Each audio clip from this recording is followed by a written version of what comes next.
रुद्र, तुझं खूप खूप अभिनंदन. अभिनंदन सर, पण कशासाठी? मी तुझ्या आणि श्रावणीच्या लग्नाबद्दल श्रावणीशी बोललो.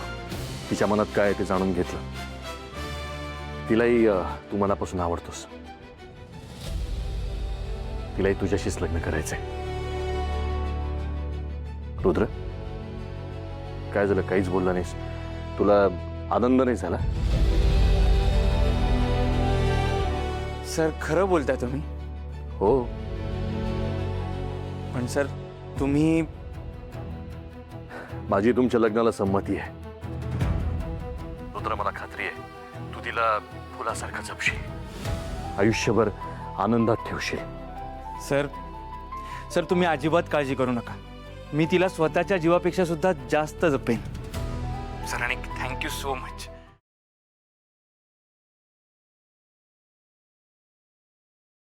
आजच डाउनलोड करा आणि तुमच्या आवडत्या मालिकांचा आनंद लुटा.